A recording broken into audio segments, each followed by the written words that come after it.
Alexander Chen had forgotten what waiting felt like. Before we dive into this story, drop a comment and let me know where you're watching from. Hit that subscribe button if you're ready for this journey, because tomorrow I've got another amazing story coming your way, and you definitely don't want to miss it. For the past decade, time had bent around him. Private terminals where TSA agents knew his name, tarmacs where jets idled just for him, boardrooms where meetings started only when he arrived. At 34, he'd engineered an existence where friction had been systematically eliminated, every moment optimized, every inconvenience outsourced. His life operated like one of his own algorithms. Input desire, output result, with all the messy human variables removed. Which made the text from his pilot particularly jarring. Hydraulic failure. Aircraft grounded for a minimum 48 hours. Sorry, boss. Alex stared at his phone in the back of the Mercedes S-Class, watching the Seattle rain create abstract patterns on the bulletproof glass. His assistant Marcus was already in crisis mode, thumbs flying across his iPad screen, that particular crease forming between his eyebrows that appeared whenever the carefully constructed infrastructure of Alex's life showed cracks. I can charter from Signature Flight. There's a Gulfstream in Portland, but it's committed until... Marcus paused, listening to someone on his AirPod. Okay. Shit. Alex raised an eyebrow. Marcus never cursed. Everything's booked. A tech conference in Singapore pulled half the private fleet. The climate summit in Geneva took the rest. I've called every broker from here to San Francisco. Marcus looked up, and Alex saw something he rarely witnessed in his assistant's face. Helplessness. I'm sorry. I don't have a solution. The Seattle rain hammered harder, each drop a tiny clock ticking toward the shareholder meeting that would determine whether his company survived the latest scandal. Meridian AI's facial recognition software, the crown jewel of his empire, the technology that was supposed to make the world safer, smarter, more connected, had been caught disproportionately misidentifying people of color. 37% error rate for black women. 12% for white men. The numbers were damning, and the press was circling like sharks scenting blood. The board wanted his head. The activists wanted his company dismantled. His investors wanted reassurance that their billions weren't about to evaporate. He had 36 hours to get to New York and save everything he'd built from the ground up, everything he'd sacrificed relationships and sleep and normalcy to create. Commercial? The word felt foreign in his mouth, like a language he'd once spoken but had long since forgotten. Marcus actually winced. Alaska Airlines 11 p.m. departure. Middle seat coach. It's literally all that's available. I've been refreshing for an hour. Alex felt something twist in his chest, not quite panic, not quite anger. Something closer to vertigo, the sensation of the ground shifting beneath him. He'd built an empire on the premise that technology could solve any problem, create any convenience, eliminate any discomfort. He'd given a TED talk about frictionless living. Now that same empire was forcing him into a metal tube with 200 strangers, breathing recycled air, eating processed food wrapped in plastic, waiting in lines with people who would probably recognize him and want to debate the very ethics that were currently destroying him. The irony wasn't lost on him. Neither was the humiliation. Book it, he said quietly. At Seattle-Tacoma Airport, Alex stood in the TSA security line for the first time in a decade, feeling like an anthropologist dropped into an alien culture. A child screamed behind him, the sound drilling into his skull. Someone's oversized roller bag kept hitting his ankle with metronomic precision. The fluorescent lights hummed with a frequency that made his temples throb, and the air smelled like anxiety and Auntie Anne's pretzels. His Bose noise-canceling headphones felt like a moat between him and the chaos of ordinary life, but even they couldn't block out everything. He pulled out his phone, desperate for the familiar comfort of work. 53 unread emails. 12 texts from board members. 3 missed calls from his mother, who somehow always knew when he was in trouble. He ignored all of them and opened the presentation he was supposed to deliver in 36 hours, Meridian AI, The Path Forward. The title now felt like a question he couldn't answer. Alex didn't notice the person 3 spots behind him in line, also staring at their phone with the 1,000-yard stare of someone running from their own problems. Didn't notice them at the gate, sitting with a laptop balanced on their knees, typing with the focused intensity of someone trying to outrun their thoughts. Didn't notice them boarding in the same group, walking down the same narrow aisle, counting off the same row numbers. Not until seat 23B brought them together, and mechanical failure gave them no choice but to finally see each other. Jordan Rivers had perfected the art of making themselves small. Years of budget airlines and middle seats had taught them to tuck elbows in, to breathe shallowly, to exist in the negative space between other people's comfort. They'd learned which armrest to surrender, always the right because most people were right-handed and would claim it unconsciously, how to angle their laptop screen to avoid glare in their neighbor's eyes, how to sleep sitting up without their head lolling onto a stranger's shoulder. They'd mastered the delicate choreography of economy class, the apologetic half-smile when standing to let someone out, the strategic timing of bathroom trips to avoid awkward aisle encounters, the careful neutral expression that said, "I'm friendly but please don't talk to me for 5 hours." But tonight, Jordan couldn't make themselves small enough to escape their own thoughts. The flight was supposed to be a celebration. After 5 years of 16-hour days, grant proposals rejected with form letters, board meetings held in coffee shops because they couldn't afford office space, digital futures, the nonprofit Jordan had built from nothing, had finally broken through. The Brookfield Foundation, one of the most prestigious philanthropic organizations in the country, had approved a $75,000 grant to expand their computer literacy programs into 12 new communities across the Midwest. $75,000. It sounded like monopoly money to Jordan, who'd been living on $32,000 a year and calling it enough.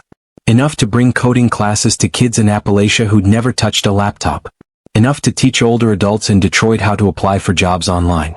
Enough to prove that technology could be a bridge instead of a wall, that the digital divide wasn't inevitable, that people like Jordan could fight back against the Meridian AIs of the world, the companies that built their empires on data extracted from communities they never invested in, that deployed algorithms that saw poor people and people of color as problems to be managed rather than humans to be served. Jordan should have been celebrating. Should have been on their way to New York to sign contracts and shake hands and finally feel like the work mattered. Instead, their mother's voice echoed in their head from the phone call an hour ago, the one that had come while Jordan was packing. "Your father's in the hospital again. Heart. They're saying it's serious this time. Jordan, honey, I think you should come home." Oh. The word felt complicated. Dayton, Ohio. The house where Jordan had grown up, where their father had taught high school math for 35 years, where their mother still kept Jordan's debate team trophies on a shelf in the living room like artifacts from someone else's life. Jordan had left at 18, fled to Seattle for college and stayed for the weather and the tech scene and the comfortable distance from expectations they could never quite meet. Now they were flying back, laptop bags stuffed with grant proposals they'd need to review mid-flight, chest tight with the algebra of grief, calculating how many days they could afford to stay in Ohio before the nonprofit collapsed without them, before donors lost confidence, before the one good thing they'd built fell apart like everything else they'd ever tried to hold on to. Gate 23 at Seattle-Tacoma smelled like Cinnabon and anxiety. Jordan found a seat in the waiting area between a teenager with purple hair who was FaceTiming someone in what sounded like Korean, and a man in an expensive suit who radiated the particular tension of someone important going somewhere they didn't want to go. He was probably mid-30s, Asian American, with the kind of severe haircut that cost $300 and the kind of watch that cost more than Jordan's car. His phone kept buzzing, text after text after text, and he kept silencing it with increasing aggression, his jaw tightening each time. Jordan recognized that tension. They'd felt it themselves often enough. The weight of people depending on you, the fear of letting them down, the exhaustion of being the person who held everything together. When boarding began, Jordan shuffled into the aluminum tube with the resigned patience of someone who'd long ago accepted that air travel was just voluntary suffering you paid for. They found row 23, confirmed seat B, and immediately assessed the situation with the tactical precision of an economy-class veteran. Window seat, empty for now. Aisle seat, the tense suit guy from the gate, now with expensive Bose headphones creating a very clear, do not disturb barrier around his personal space. Perfect. Jordan could disappear into work, into worry, into the familiar discomfort of being suspended between places, between the life they'd built and the life they'd left behind. They settled into 23B, pulled out their laptop, and opened the Brookfield grant agreement. The words blurred. Their father's face kept superimposing itself over the paragraphs, not as he was now but as he'd been when Jordan was 12, teaching them about variables and equations at the kitchen table, saying, "Math is just another language for truth, kiddo. Once you learn to speak it, you can say anything." Jordan didn't know that the stranger in 23C had just made a series of small choices, declining the whiskey his assistant had pressed into his hand at the gate, forgetting to charge his headphones in the car, leaving his laptop in the overhead bin because his shoulders ached from tension. That would make disappearing impossible. Sometimes the universe forces you to be present.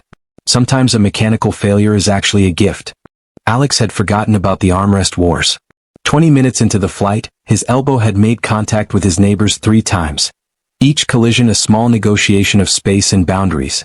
Each time, they both retreated with mumbled apologies, creating an awkward demilitarized zone in the 2 inches of shared territory between seats 23B and 23C. The person beside him, androgynous features, late 20s or early 30s, wearing a worn Patagonia fleece that had clearly seen actual mountains instead of boardrooms, seemed determined to occupy as little space as humanly possible, shoulders curved inward, legs angled toward the window seat, existing in a defensive crouch that Alex recognized because he'd spent years doing the opposite. Expanding, claiming, taking up room because that's what successful men did. His dead headphones sat useless in his lap, the battery icon mocking him. The charging cable was in his laptop bag, which was in the overhead bin, and standing up now felt like admitting defeat to the indignity of commercial flight. So Alex sat in the ambient noise of the cabin. The engine's steady drone, the baby crying in row 15 with the rhythmic persistence of a car alarm, the flight attendant's practiced cheerfulness over the intercom announcing beverage service like it was a privilege instead of a necessity. He tried to work on his phone but the screen felt too small, his fingers too clumsy. Every email he drafted sounded defensive. Every argument for why Meridian AI deserved to survive felt hollow when he actually typed it out. The truth was gnawing at him, had been gnawing at him for months. He'd built something powerful without fully considering what that power would do in the world. He'd moved fast and broken things just like the Silicon Valley mantras promised, but he'd never stopped to count the broken things or ask if they could be fixed. Ladies and gentlemen, due to air traffic control delays in the New York area, we're looking at a slight hold here on the taxiway. We appreciate your patience. The person in 23B sighed, soft, resigned, the sound of someone used to things not going their way. Their laptop screen glowed with a document covered in red track changes, and Alex caught a glimpse of the header. Grant Agreement, Digital Futures Initiative. Long day. Alex found himself asking, immediately regretting it. He'd meant to spend this flight rehearsing his presentation, rebuilding his armor, not making small talk with strangers. But something about the sigh had gotten under his skin, the shared exhaustion, the mutual recognition that they were both trapped in this aluminum tube, suspended between disasters. The person glanced at him, surprised as if they'd forgotten other people existed. Their eyes were striking, deep brown, almost black, with the particular exhaustion of someone carrying something heavier than luggage. Alex recognized it because he saw it in his own mirror every morning, beneath the concealer his stylist had taught him to apply for television interviews. Is there any other kind? They replied, and their voice had a warmth to it that didn't match the exhaustion in their eyes. I'm Alex. He extended his hand into the cramped space between them, a gesture that felt oddly formal and entirely necessary, like they were establishing that they were humans instead of just bodies occupying adjacent seats. Jordan. Their handshake was firm, brief, and professional. The hand of someone who'd learned to be taken seriously in rooms that didn't want to take them seriously. The plane lurched forward, engines spooling up, and Alex felt the familiar push of acceleration. But then the pressure released, the engines powered down, and the aircraft rolled to a stop. The energy in the cabin shifted from resignation to irritation. The pilot's voice crackled over the intercom, and Alex could hear the frustration beneath the professional calm. Folks, I apologize, but we've got a warning light in the cockpit that we need to get checked out. Union rules say we need to have it inspected before we can continue. We're going to need to return to the gate. Shouldn't be more than 20-30 minutes. A collective groan rippled through the cabin, a wave of frustrated humanity. Someone behind them said, "You've got to be kidding me," loud enough for everyone to hear. The baby in row 15 started crying again, picking up on the ambient stress. Alex watched Jordan's face cycle through emotions in rapid succession.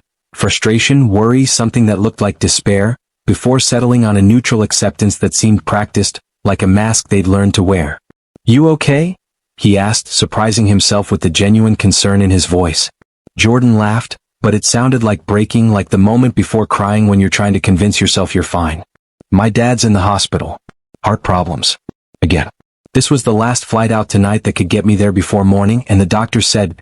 They stopped, swallowed hard. "Sorry? You don't need to hear this. We're both just stuck." The honesty startled him. In Alex's world, vulnerability was currency you never spent freely, ammunition you never gave your competitors. You performed confidence even when drowning, smiled for the cameras even when the ground was crumbling beneath you. But here was this stranger, this Jordan, just offering up the truth like it was something that could be shared without consequences. "I'm sorry about your father," Alex said, and meant it. "And you don't have to apologize.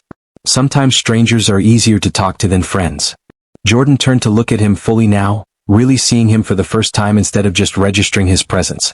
Their gaze was analytical, assessing the look of someone who'd learned to read people quickly.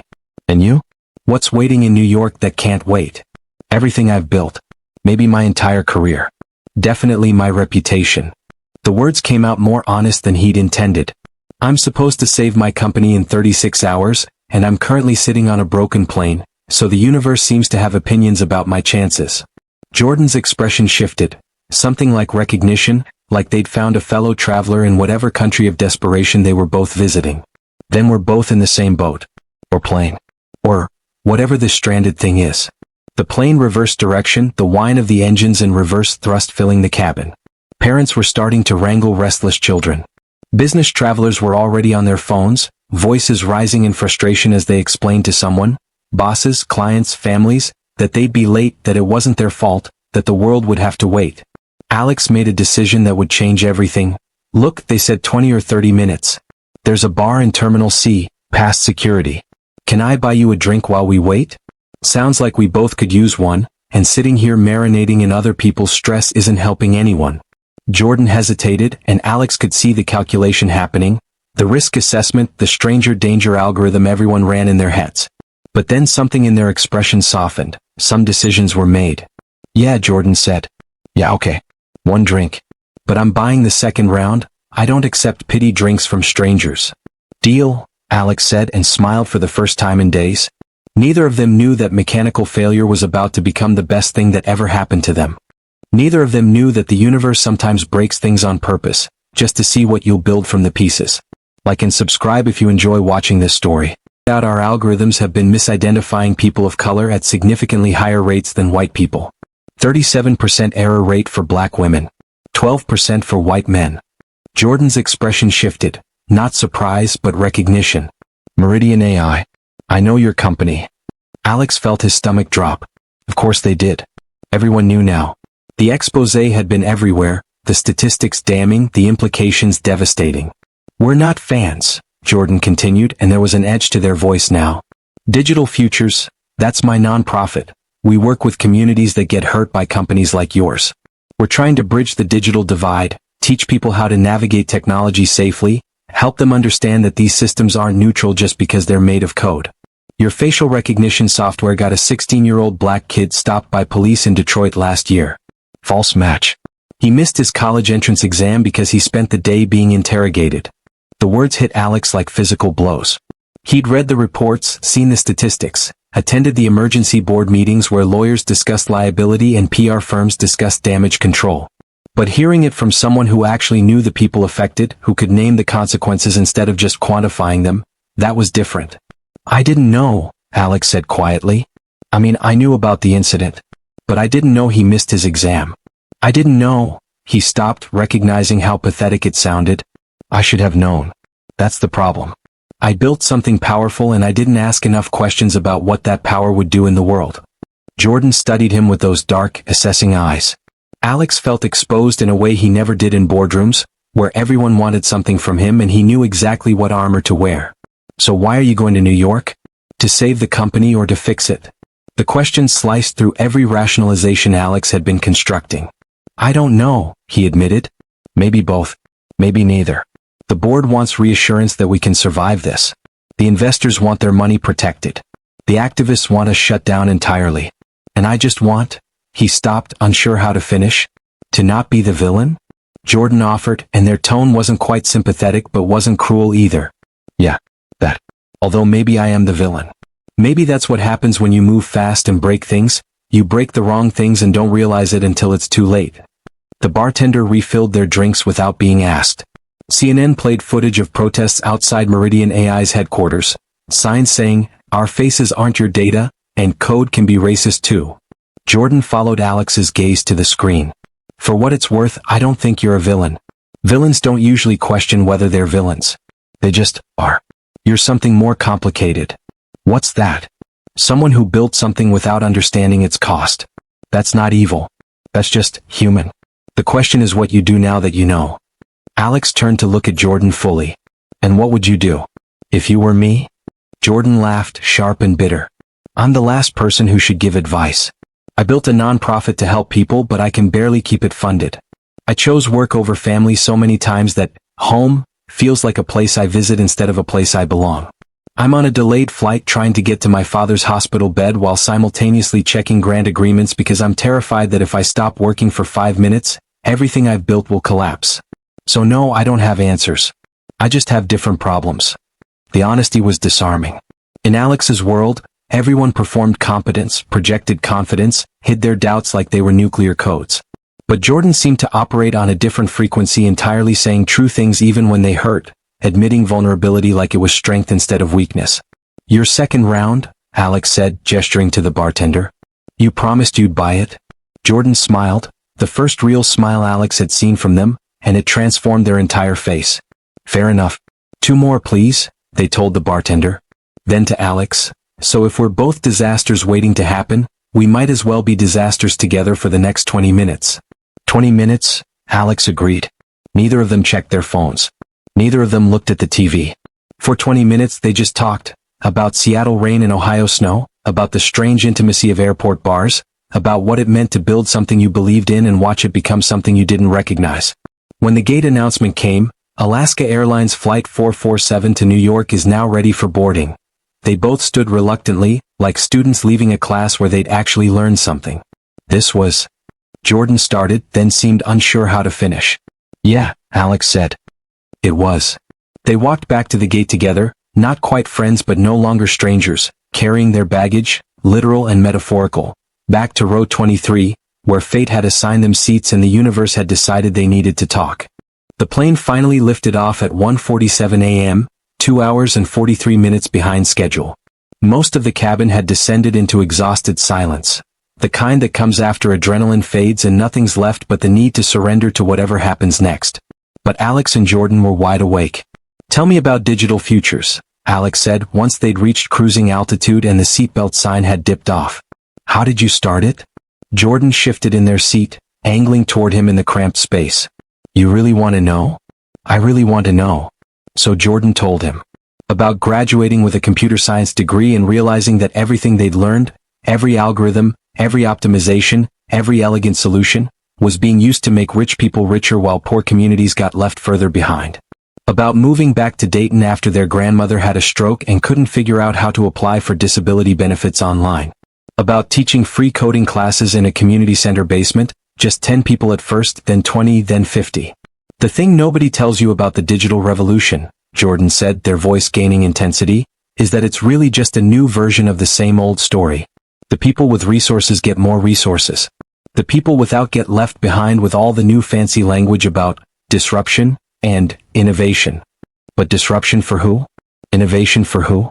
Not for Miss Chen, who's 73 and couldn't renew her Medicare because the website didn't have a Chinese language option. Not for Marcus, different Marcus than your assistant, I'm guessing, who's brilliant at fixing computers but can't get hired anywhere because he has a felony record and every application runs background checks before humans ever see his resume. Alex listened, really listened, in a way he hadn't listened to anyone in years. In his world, people pitched him ideas they wanted funded, problems they wanted solved, opportunities they wanted him to seize. But Jordan wasn't asking him for anything. They were just telling the truth about what they'd seen, what they'd lived, what they'd built in response. So the Brookfield grant, Alex said. That's a big deal? Jordan's face lit up. It's everything.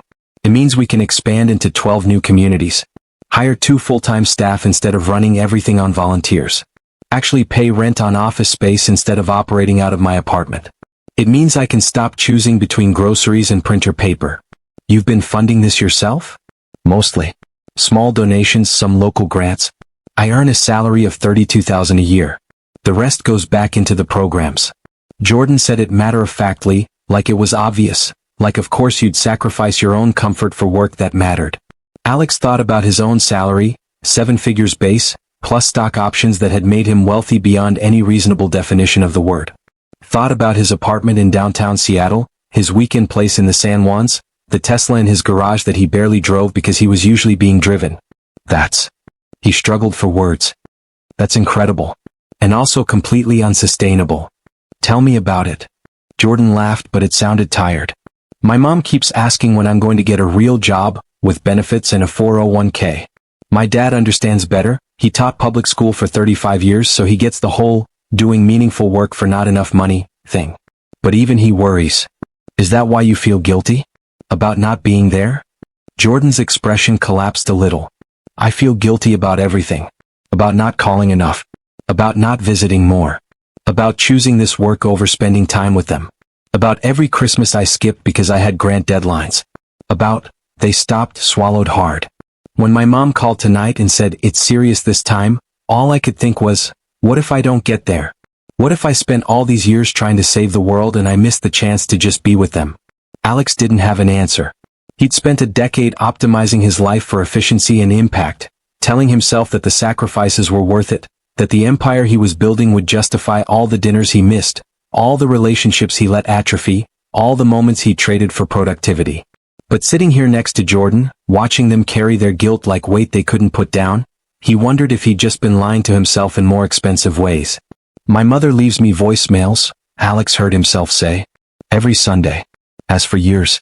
I have 83 of them saved on my phone that I've never listened to. I keep meaning to, but there's always something more urgent, something that can't wait. Except her messages can wait, apparently. They can wait forever. Jordan looked at him and something passed between them.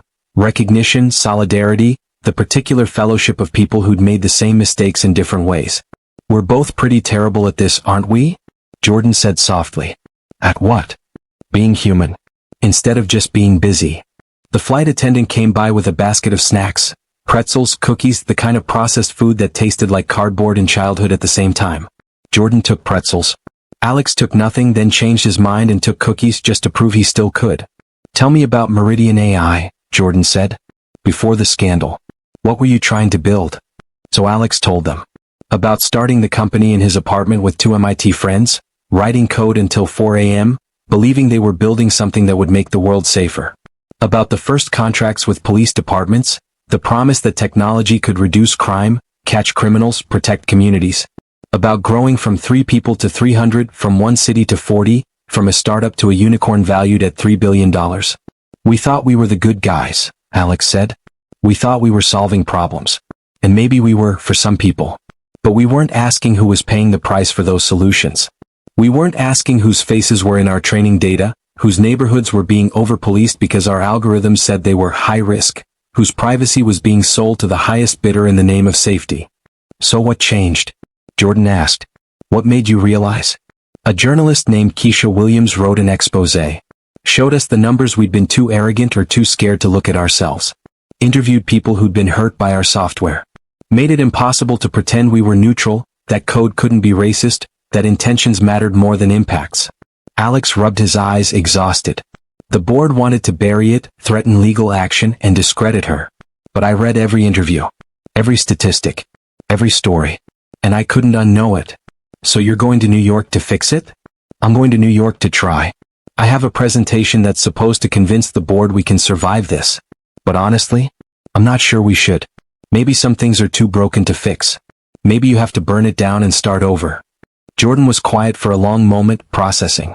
Around them, the cabin was dim, passengers sleeping or pretending to. The engines droned on, carrying them toward their separate crises at 500 miles per hour. Alex tried to imagine it, actually standing in front of the board and saying those words. That's corporate suicide. Maybe. Or maybe it's the only thing that might actually matter. Jordan met his eyes and Alex saw something there. Not pity, not judgment, but a kind of fierce belief that people could change if they chose to. You asked what I would do if I were you. I'd stop trying to save the empire and start trying to save the people the empire hurt. Even if it costs you everything. The words hung between them like a challenge and an invitation. Alex thought about his apartment, his cars, his stock options. Thought about the life he'd built where every door opened because of his wealth and his reputation. Thought about losing all of it, the access, the respect, the armor of success that had protected him from ever having to be vulnerable. And then he thought about Jordan, who'd built something beautiful on $32,000 a year and sheer determination. Who was racing to their father's hospital bed while still checking grant agreements. Who believed that technology could be a bridge instead of a wall if someone cared enough to build it right. You're either very wise or completely insane, Alex said. Jordan grinned. Why not both? The flight attendant's voice crackled over the intercom. Ladies and gentlemen, we're beginning our descent into New York.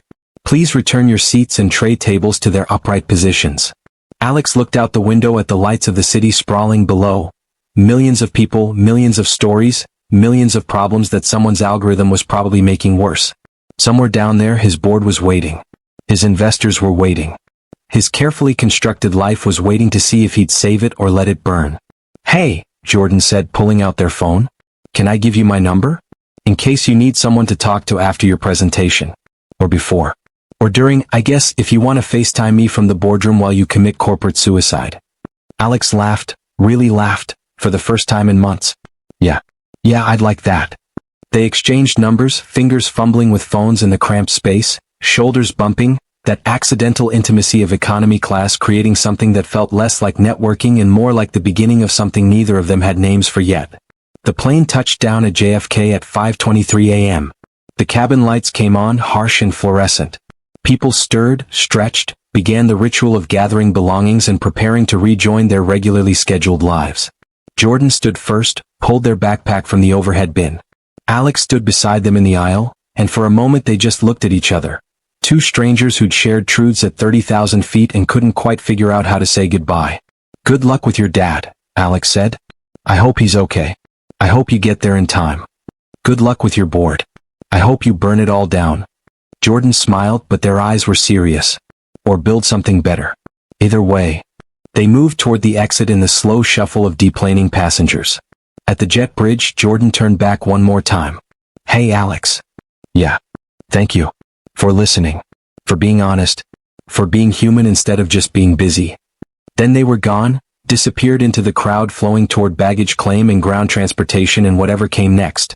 Alex stood there for a moment, phone in his hand, Jordan's number saved under a contact name that just said, "Jordan, Flight 447. He had 16 hours until his presentation. 16 hours to decide who he wanted to be when he walked into that boardroom. 16 hours to choose between saving his empire and saving himself. His phone buzzed. A text from an unknown number. "Don't forget, truth is more important than the empire. Even if it costs you everything. Especially then." Alex smiled, texted back. "When do you land in Dayton? Let me know your dad's okay." Then he headed toward the taxi stand, his mind already rewriting the presentation, already choosing the harder path, already becoming someone different than the person who'd boarded that plane. Sometimes the universe breaks things on purpose. Sometimes mechanical failures are actually course corrections. Sometimes the person sitting in 23B is the one who reminds you what matters. Alex's hotel room overlooked Central Park, which meant it cost more per night than Jordan's monthly rent. He'd stayed here dozens of times. For board meetings, investor presentations, press events where he'd smiled for cameras and talked about the future like he knew what it looked like. But at 6 a.m., standing at the window watching sunrise paint the city gold, he felt like he was seeing it for the first time. His phone sat on the desk, Jordan's number glowing on the screen. No text yet, which meant either they'd landed safely and were at the hospital, or something had gone wrong. Alex caught himself checking every few minutes, a nervous habit that felt foreign and entirely appropriate. The presentation his PR team had written sat open on his laptop. 47 slides of carefully crafted corporate apologia. Phrases like "committed to diversity," and "ongoing improvements," and "regrettable but isolated incidents." All the language is designed to acknowledge problems without admitting fault, to promise change without guaranteeing action. Alex closed the file. Opened a blank document. Started typing. At 7:15 a.m., his phone finally buzzed. "Jordan, made it. Dad's stable. Tired but joking, which means he's going to be okay. Thanks for asking."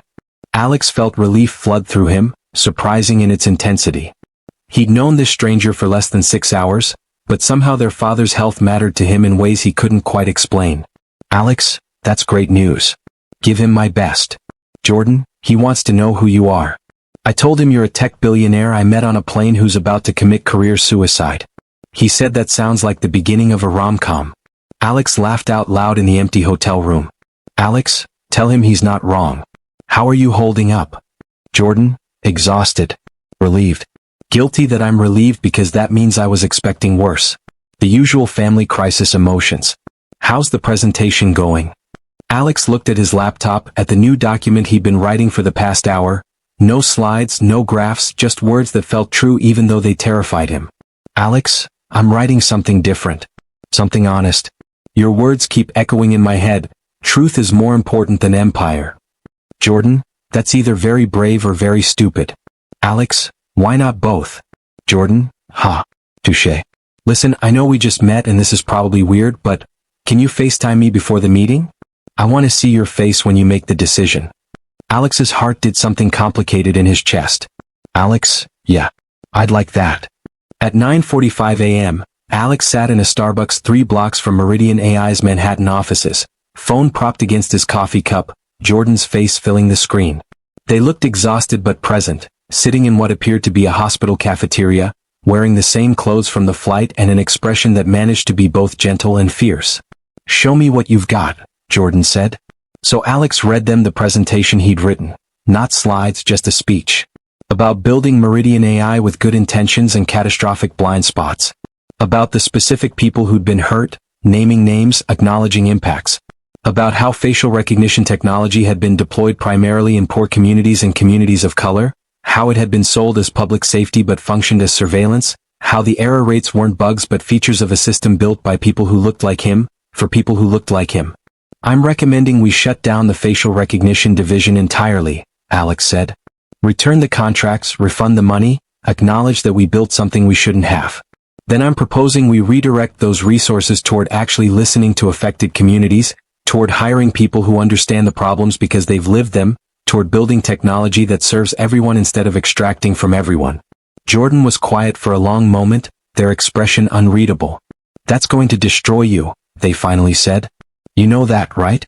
The board's going to vote you out. The investors are going to sue. Your reputation's going to be demolished. Everything you've built is going to disappear. I know. And you're going to do it anyway? I think I have to. Alex felt oddly calm, like he'd finally stopped fighting gravity and learned to fall.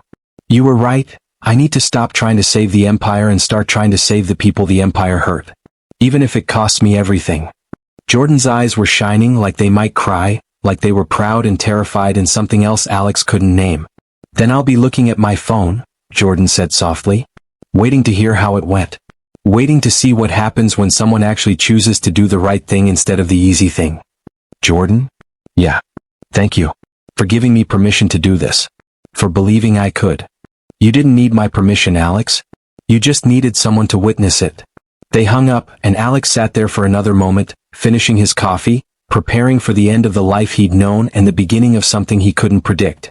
Then he stood, straightened his tie, and walked toward Meridian AI's offices, carrying nothing but his phone and the truth. The boardroom was exactly as he remembered, glass walls overlooking Manhattan, leather chairs that cost more than furniture should, a table so polished he could see his reflection in it. 12 board members sat waiting, their expressions ranging from concerned to hostile. His CFO, his general counsel, 3 venture capitalists who'd made hundreds of millions off Meridian AI's growth. They expected reassurance. They expected a plan for survival. They were about to get something else entirely. Good morning, Alex said, standing at the head of the table without slides, without notes, without armor. Thank you for coming. I know you're expecting a presentation about how we survive this scandal, how we manage the PR crisis, how we protect shareholder value. He paused, met each of their eyes. That's not what I'm here to do. For the next 40 minutes, Alex told them the truth. Not the sanitized version, not the legally defensible version, but the actual truth about what Meridian AI had built and who had paid the price. He told them about the 16-year-old who missed his college exam. About the grandmother who couldn't renew her Medicare. About the communities that had been turned into testing grounds for algorithms they'd never consented to. I propose we shut down the facial recognition division immediately, Alex said. Return all government and police contracts. Refund the money.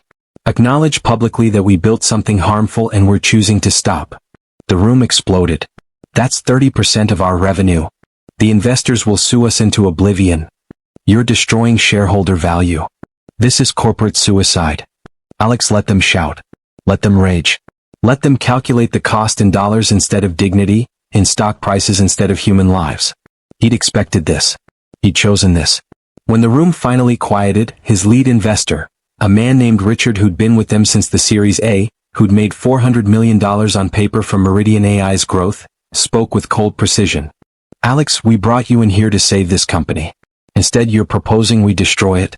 I'm calling for an immediate vote. Do we accept this proposal, or do we remove Chen as CEO and find leadership that actually cares about this company's survival? The vote took 90 seconds. 11-1 against. Alex was out. He sat in the same Starbucks at 1:30 p.m., no longer CEO of anything, no longer responsible for an empire, no longer armored by wealth and position. Just a person who'd told the truth and paid for it with everything he'd built. His phone buzzed. Jordan. How did it go? Alex laughed, and it sounded like breaking and relief mixed together. Alex, I'm unemployed. They voted me out. The facial recognition division is staying. They're hiring a new CEO who'll manage the situation more diplomatically. I just destroyed my career and accomplished nothing. The phone rang immediately. Jordan's face filled the screen and they looked fierce. You didn't accomplish anything, Jordan said, their voice intense. You told the truth. You stood in a room full of people whose money depended on you lying, and you told them the truth anyway. You chose your integrity over your empire. That's not nothing, Alex. That's everything. I lost everything. You lost money. You lost power. You lost a company that was built on hurting people. But you didn't lose yourself. Jordan's eyes were blazing now. Do you know how rare that is? Do you know how many people in your position would have given that apologetic presentation, taken the board's money, and spent the rest of their lives pretending they'd done the right thing? You actually did it. You actually chose people over profit. Alex felt something crack open in his chest. Not breaking but opening, like he'd been holding his breath for years and finally remembered how to exhale. So what do I do now? He asked, and it wasn't rhetorical. He genuinely didn't know. Jordan smiled, and it was the warmest thing Alex had seen since the sunrise over Central Park. Now you figure out what to build next. Something better. Something that actually serves the people who need it instead of extracting from them. And Jordan paused, suddenly uncertain. And maybe you let me help. Digital futures could use someone who knows how to build technology and who's learned exactly what not to do with it. Alex's heart did that complicated thing again. You're offering me a job? I'm offering you a chance to do what you told the board you wanted to do. Listen to affected communities, build technology that serves everyone, actually make amends instead of just talking about it. It pays terribly. The office is my apartment. But the work matters, and you'd be working with someone who already knows you're not a villain, just someone who made expensive mistakes and is trying to fix them. Jordan, I just lost millions. I don't need a salary. Everyone needs a salary. Everyone needs to be accountable to someone. Everyone needs to do work that matters for reasons beyond money. So yes, you'd take the salary, $32,000 a year, same as me. And yes, you'd work in my apartment office. And yes, you'd learn to build technology that actually helps people instead of surveilling them. Alex thought about his empty calendar, his suddenly irrelevant expertise, his reputation in ruins. Thought about going back to Seattle with nothing, starting over at 34, admitting to everyone he'd ever known that he'd destroyed the empire he'd spent a decade building. And then he thought about Jordan's face on his phone screen, fierce and hopeful and absolutely certain that doing the right thing mattered more than doing the profitable thing. When do I start? Alex asked. Jordan grinned. How soon can you get to Dayton? 3 months later, Alex sat on the floor of Jordan's apartment office in Dayton, surrounded by laptops in various states of repair, teaching a coding class to 12 adults ranging from 19 to 67. His Seattle apartment was on the market. His Tesla had been sold.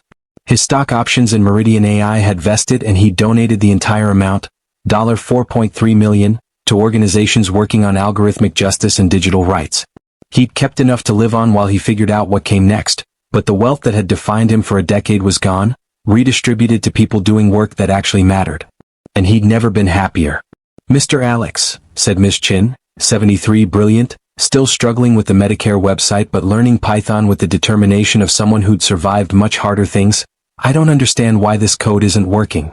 Alex leaned over to look at her screen, saw the syntax error immediately, and felt a rush of satisfaction at explaining it in a way that made sense to someone who'd never thought of themselves as technical. This was different from building Meridian AI. Slower. Smaller. Each person he helped was a victory measured in understanding instead of dollars, in confidence instead of market share. Some days it felt frustrating, all the resources he could have deployed, all the scale he could have achieved if he still had his empire. But then he'd see someone like Miss Chen write their first working program, would watch their face light up with the realization that they could speak this language of technology instead of just being subject to it, and he'd remember why he'd chosen this. Jordan walked in from the bedroom-turned-office, phone pressed to their ear, having an animated conversation with what sounded like a potential donor. They caught Alex's eye and smiled, that warm, fierce smile that had become the best part of his days, and Alex felt his heart do that complicated thing that was becoming less complicated and more just love. They hadn't talked about it yet. Hadn't labeled what was happening between them. But every morning they had coffee together before the classes started, and every evening they debriefed while cooking dinner in Jordan's tiny kitchen, and every night Alex went back to the studio apartment he was renting 2 blocks away feeling like he was leaving home instead of going to it. Jordan finished their call, hung up with a whoop of victory. The Reynolds Foundation just approved a $50,000 grant. That's 2 new hires, plus we can finally rent actual office space instead of teaching classes in my living room. The class erupted in cheers. Miss Chen hugged the person next to her. Someone started clapping and everyone joined in, and Alex sat there on the floor feeling something he hadn't felt in years. Part of something bigger than himself, something built on care instead of capital. After class, after the students had left and they'd cleaned up the laptops and Jordan had updated their grant tracking spreadsheet with an obsessive precision that Alex found absolutely endearing, they sat on the apartment's tiny balcony watching the sun set over Dayton. "I got an email today," Alex said. "From Keisha Williams, the journalist who exposed Meridian AI." Jordan turned to look at him, curious and careful. "And? She wants to interview me. About what happened after the board meeting, about why I walked away, about digital futures and what we're building here. She says."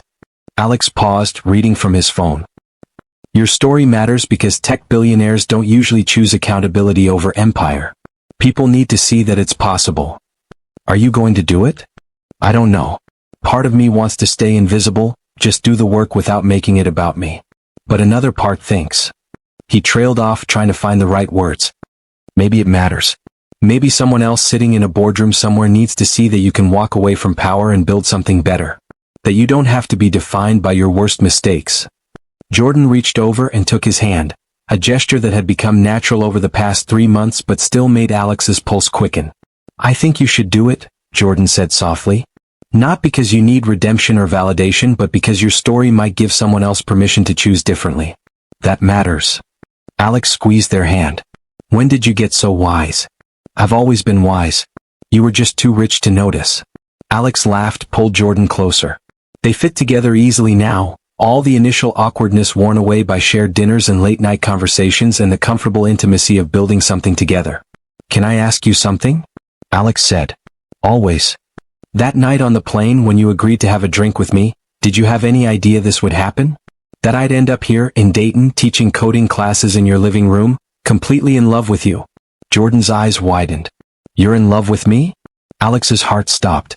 Had he misread everything?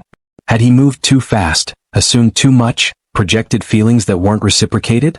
But then Jordan started laughing, full, joyous laughter that sounded like relief and happiness mixed together. "Alex, I've been in love with you since you rewrote your entire presentation based on a conversation with a stranger in seat 23B. I just didn't think you felt the same way. You're Alex Chen, you could date anyone, go anywhere, do anything. Why would you want me?" "Because you're the one who reminded me how to be human," Alex said simply. "Because you believed I could choose integrity over empire. Because you build beautiful things with almost no resources and you never complain about it. Because you make me want to be better instead of just richer. Because..." Jordan kissed him, stopping the words, and Alex kissed back, tasting coffee and hope and the beginning of something that felt more real than anything he'd built before. When they finally pulled apart, both smiling, Jordan said, "So we're really doing this?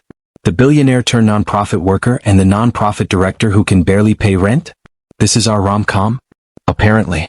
Though I'm technically not a billionaire anymore." "Does that ruin the narrative?" "Makes it better, actually. More believable." Jordan grinned. "Plus my dad was right. It did start with a flight cancellation."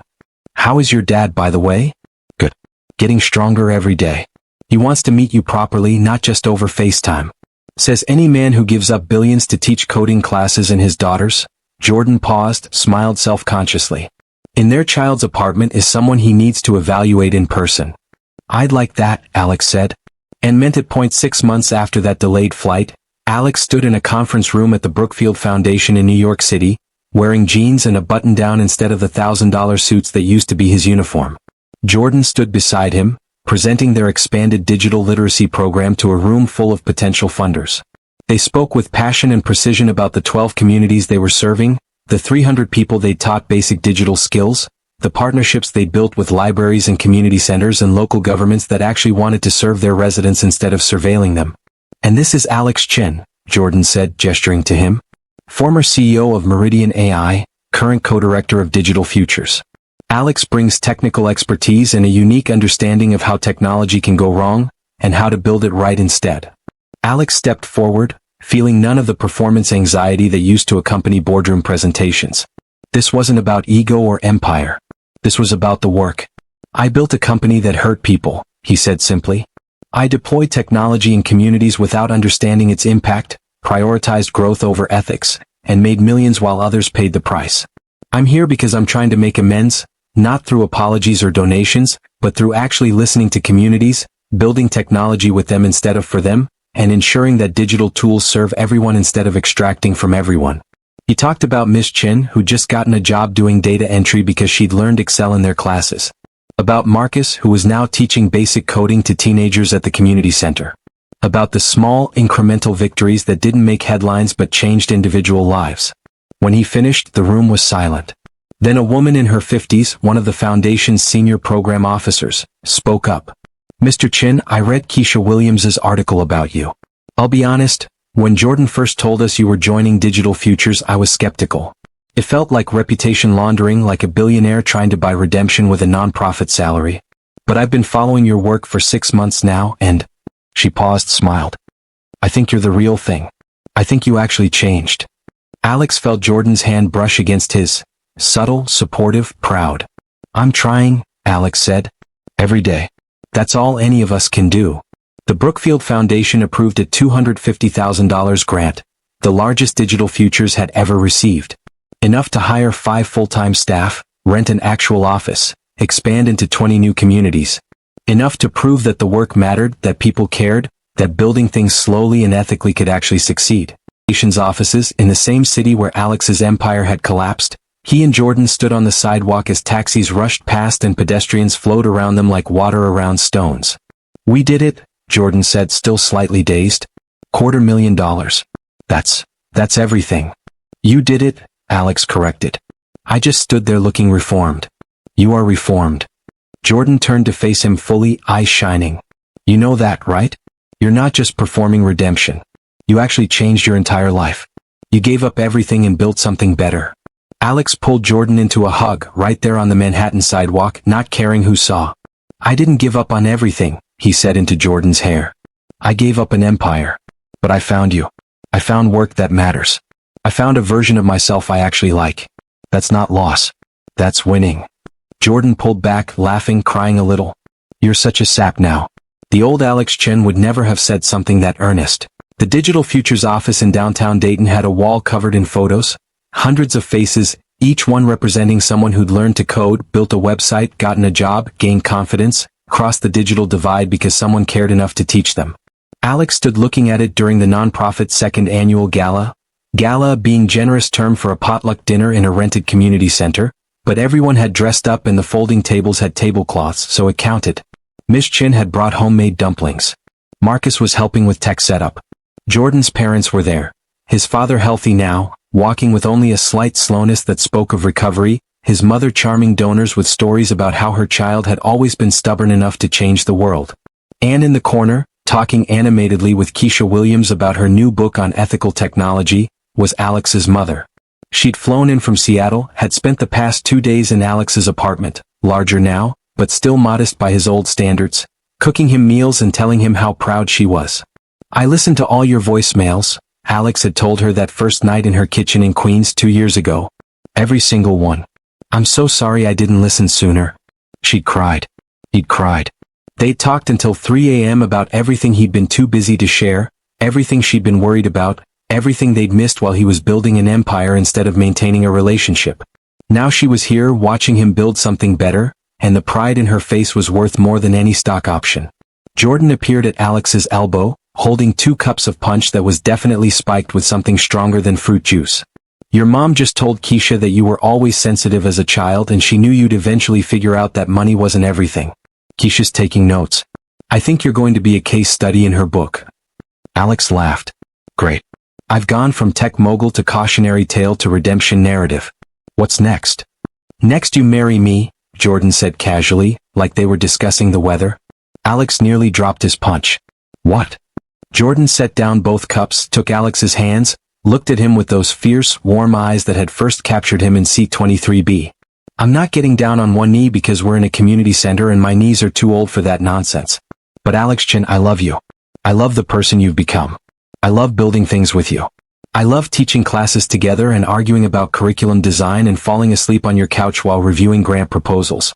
I love that you chose integrity over empire. I love that you're still choosing it, every single day. So yeah, I'm asking, will you marry me? The community center had gone quiet. Everyone was watching Miss Chen with her hands clasped together, Marcus's grinning, Jordan's parents holding each other, Alex's mother with tears already streaming down her face, Keisha Williams absolutely recording this on her phone. Alex thought about the person he'd been 2 years ago, isolated, powerful, successful, empty. Thought about the delayed flight that had broken open his carefully constructed life. Thought about the stranger who'd offered him grace and truth and the possibility of becoming someone better. Yes, he said, pulling Jordan close. Yes, absolutely yes. The community center erupted in cheers. Someone started clapping, it might have been Miss Chen, and everyone joined in, and Alex kissed his fiancée in a room full of people whose lives they'd touched, whose struggles they'd witnessed, whose humanity they'd centered in everything they built. This was a success. Not the kind measured in billions or board seats or TED Talks. The kind measured in changed lives and honest conversations and waking up next to someone who made you want to be better. The kind measured in doing work that mattered with people you loved. Later, after the gala wound down and they'd helped clean up and said goodbye to everyone, Alex and Jordan walked back to Alex's apartment through Dayton streets that had become home. You know what's funny? Jordan said, arm linked through Alex's. If that flight hadn't been delayed, we never would have talked. We would have sat in our assigned seats for 5 hours, both stressed and anxious and alone, and then gone our separate ways. I'd never have known you. You'd never have changed. None of this would have happened. Mechanical failure is romantic, Alex agreed. We should put that on the wedding invitations. Our love story started with hydraulic problems. Yeah, that's definitely going to set the right tone. They walked in comfortable silence for a moment, then Alex said, do you ever wonder what would have happened if I'd given the other presentation? The one my PR team wrote? If I'd saved Meridian AI and stayed rich? Jordan considered this seriously. You'd probably still be successful. Still be wealthy. Still be giving talks about frictionless living while your life slowly suffocated you. But you wouldn't be happy. And you definitely wouldn't be marrying me. Then I made the right choice. You made the only choice that mattered. They reached the apartment building, climbed the stairs to the second floor. Inside, Alex's laptop was open on the table. He'd been working on a presentation for a conference on ethical technology, something he never could have imagined 2 years ago. Being invited to speak not about success but about failure, not about growth but about accountability. Jordan made tea. Alex pulled up the presentation but found himself distracted by the photos on his phone instead. Pictures of their students, of classes they'd taught, of the slow, steady work of building something that mattered. And there, at the very top of his photo stream, was a screenshot he'd taken and never deleted. The Alaska Airlines departure board at Seattle-Tacoma, showing Flight 447 to New York, mechanical delay, all their futures suspended in that moment before everything changed. Hey Jordan? Alex called into the kitchen. Yeah. Thank you. For seeing something worth saving in me. For believing I could change. For teaching me that empire isn't the same as meaning. Jordan appeared in the doorway, 2 mugs of tea in hand, smiling that smile that still made Alex's heart do complicated things. Thank you for choosing to change, Jordan said. For actually doing the hard work instead of just talking about it. For becoming someone who builds things that matter. They sat together on the couch, laptop forgotten, tea getting cold, talking about wedding plans and grant proposals and tomorrow's coding class. Building their future the same way they'd built digital futures. Slowly, ethically, with care instead of capital. Outside, Dayton settled into evening. Somewhere, a plane was taking off, carrying strangers toward their own mechanical failures and unexpected connections. Somewhere, someone was choosing between empire and integrity. Somewhere, the universe was breaking things on purpose, just to see what people would build from the pieces. And in a modest apartment in Ohio, 2 people who'd met in row 23 of a delayed flight were building something beautiful. Not because it was profitable, but because it was right. Not because it was easy, but because it mattered. Love at first flight cancellation. Sometimes the universe knows exactly what it's doing. The end. If you enjoy watching this story, please like and subscribe, and I will see you on the next one.